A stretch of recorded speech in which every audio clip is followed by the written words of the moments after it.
us. The boys round here sending up a prayer to the man upstairs. Backwoods legit, don't take no shit. Chew tobacco, chew tobacco, chew tobacco spit.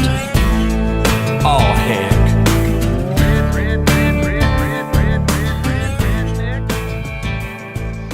Hey, Southern Mayo here. How you boys doing? I want to try to talk to you guys a little bit about the differences in rural Southern people as opposed to city people. When I'm saying city people, if you live even if you live in the country around a town that's, I don't know, 30, 40,000 people, to us, you're city folk. All right? So, a while back, I worked with a little girl at a feed store, and my gosh, that little girl was a perfect 10. Had a body that would just make you drool, and just cute as a button. She had a little birthmark on her cheek, and she was self-conscious as heck about it, but it really didn't distract from her at all. But she came stomping in the store. I was working, and she was looking for some hunting arrows, and I asked if we still had some doe in. It was late in the deer season. I told her, yeah. And so she went back and grabbed the stuff, come back up, and I asked her what was going on. And she said, well, you know, my husband has been out hunting deer for 2 weeks, she says, and he finally showed me the picture of the deer that he shot and took to the processor. She said, can you believe that shit? Took it to the processor. And she goes, you know, I've seen bigger dogs than this thing. She said, that didn't go feed nobody. So she said, I'm going out to stalk a deer. I said, stalk a deer? She said, yeah. She said, where he's got that blind set up isn't going to work. She said, so I'm going to go out and stalk a deer. And she got her arrows and stomped on out. And by golly, I'll tell you what, by the end of the day, that girl had bagged herself a very nice 12-point buck, stalking it. And that is some tough deer hunting right there, because you got to know what you're doing and be good at it. All right? And the next time that we worked together, she had told me about the story of sending him out to get some poke and some blackberries, and he came back with neither. And the little girl come up, and she just put her hand on my chest and told me, she says, I want to tell you something. She said, he's talking about going back to Atlanta to get a good job. She said, and I encouraged him to do that. I said, you plan to move to Atlanta? She said, hell no. I've got my grandfather's farm I've got to take over. And she said, I ain't going nowhere. I just figured get him out of here, get him a job, and she said I can serve him up with his damn divorce papers and be the end of it. And she just kind of looked at me with them pretty brown eyes. I mean, that girl had some pretty eyes. And she says, I want to tell you something. She said, I was looking for a man when I got married. She says, and I ended up with a boy. She said, I need a man that can run that farm, take care of me, go out in them woods and provide me food and even shelter if need be for me and my girl. She said, I don't need a little boy. She said, I got one child to raise. That's all I need. She said, that's all the hell he is a boy. Whew. So she was basically making the offer that I could have the job. And I just told her, you know, honey, me and that boy's on first name basis. I said, we're friends. I said, and so therefore, even if you got your divorce, you're off the table to me. I said, I'm sorry. I said, that'd go against everything that I stand for morally. I said, I wouldn't do that to a friend. So I told her, I said, why don't I come out there and take a look at your grandpa's farm, and let's see what we can do about getting him up to speed. I said, he was raised in the suburbs of Atlanta. He doesn't know. So let me see if I can get him up to par. She kind of agreed with that, and so I did. And eventually I had him coming out to my place to work, and then he would also, I'd come out there and kind of help him out. And me and a couple of my friends came out there to really take a hard look at the land and see what we could do for him. And we did. And one of the fellows that I brought along was his son owned a lumber yard, lumber company, cut trees. And the other fellow raised pigs and sheep. Been at it a lot of years. Matter of fact, that little old boy, he's a multi-millionaire, and it blows people's minds when they find that out. I raise cattle and so forth. So we went out there to take a look at how this land could get put back in production, and we found there was plenty there to utilize. And so we was laying the plan out to this boy, and he said, I got to go talk to Grandpa and my wife and see what they think on the whole thing. And we're all staring at him like, what the hell's the matter with you, boy? I told him, I said, son, you're the husband. You're the man of the house. Grandpa signed that farm over to her, but technically, you're it. Tag.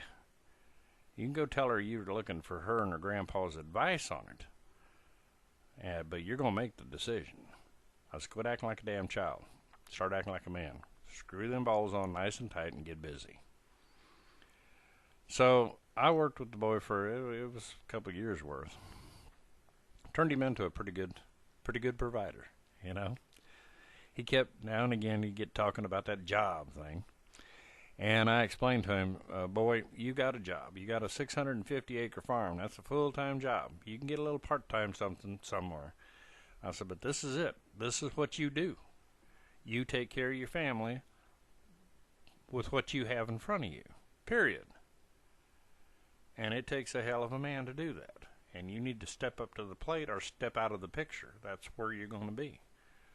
Because if you don't pull it off, that girl's going to put your ass to the curb. I said, she's a redneck little country girl. And that land means more to her than you'll ever mean. Okay? And that's the way these women down here are. A lot of these rural women, it's the land. It's the love of nature and the love of land that keeps them planted. But let me tell you something. They're a handful. And something else.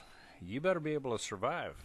I mean, they don't just count on what you grow on that farm, man. You got to be able to walk out in those woods or down to that local pond, and you may have worked in the fields all day, but you're out hunting at night and fishing and things of this nature to keep that freezer full so that your family's provided for.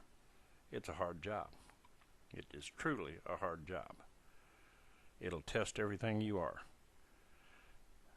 But it's also, there's no other way to say it. It's a love affair with the land, period.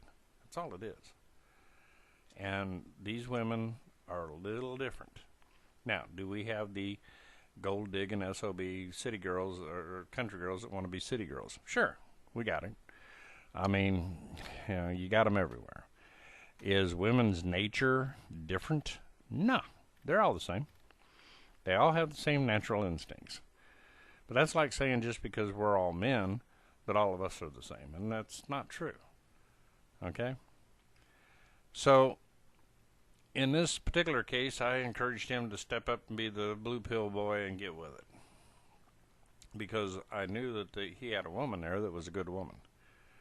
And I can guarantee you, if he's steps up and becomes a good man and a good provider, she's going to stand by him. You know, it's just the way they are. But so when you start just lumping all women into the same category, you need to think for just a minute that all men, we all pack the same natural instincts, but doesn't mean we're all the same. Okay? And environmentally, well, I'll agree, feminism and this gynocentric world has really turned things up on its ear. There are still sections of the country to where you can find a decent woman. But what that woman's going to be is one that has a love affair going on with the land. Okay? It's just not the man. It's the land. And because of her love affair of the land and her attachment to that land, okay, she needs a good, solid man to take care of things. All right? Now, that's where the difference comes in. That's why you'll find in these very rural areas, the males are more alpha males. And I hate the way you guys, city boys, have turned the term alpha into PUAs and stuff of this nature. An alpha male is a good man. He works hard. He's respected by his peers. He doesn't take a lot of shit from people. Okay? He'll stand his ground. But he runs his household. Flat and simply, he runs his household. You turn loose of that, you may turn loose of the woman that you're married to, because she's not going to respect you. You'll find that the information out there, these women, they love the land, they respect you. Okay? The love for the land isn't going to change. You can screw up the respect she has for you by your actions. So if you're not the kind of man that's willing to stand toe to toe and get after it, you're going to have a problem, you know. And it's more than just, you know, the farming activity and so forth. Can you take care of her when everything goes bad? That's the way these women think. They're more like preppers. You know, they're into canning, they're into storing food, they're into what happens if. Okay? That's how they grew up. That's how they was raised. Most of these girls grew up poor. Okay? They don't know what it's like to have a lot and really aren't interested in it. And if it means going into cities and getting into that rat race, they'll tell you straight to your face, go to hell, I'm not interested. These are good redneck women. They're a handful, boys. They're a handful. And they're a dying breed. All right? They truly are. Not a lot of them left, but if you can find one, you got yourself a gold mine. But let me tell you something. Drag one of them back into the city, she's probably not going to stay long, and she's probably going to have a big problem with you. They demand a good, strong, powerful man, period. If you're a weakling, you're not going to do real well with them. All right?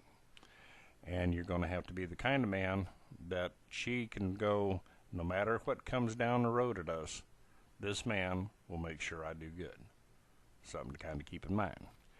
Now, one of the things we're going to add to this is I'm going to start putting some music videos at the end, and the reason I'm using the whole video is I don't want to get too crazy with copyright strikes, okay? But if you listen closely to the lyrics of a lot of the country music, all right, really listen to the words, you're going to find out, one, they have a lot of, these men have a lot of MGTOW knowledge, okay? They'll tell you like it is. Matter of fact, the fellow that I used his music on the first part there, I'll leave you a link to that music video and one other one he has, and you'll go, wow, that sounds like a MGTOW guy. And indeed, you know, he's got the wisdom. Most men, even the blue pill guys that are living on the land, okay, they understand women. They understand nature. All right, we have to understand the nature of every animal we deal with, including the female animal. All right? So we're not shocked by these things. See what I'm saying? We understand it. So anyway, check the videos out. I think you could enjoy them. I'm going to start getting more content up for you boys and kind of get back on the swing of things. Life has gotten busy, but I think I've got it back under control. Y'all have a good one. Take care.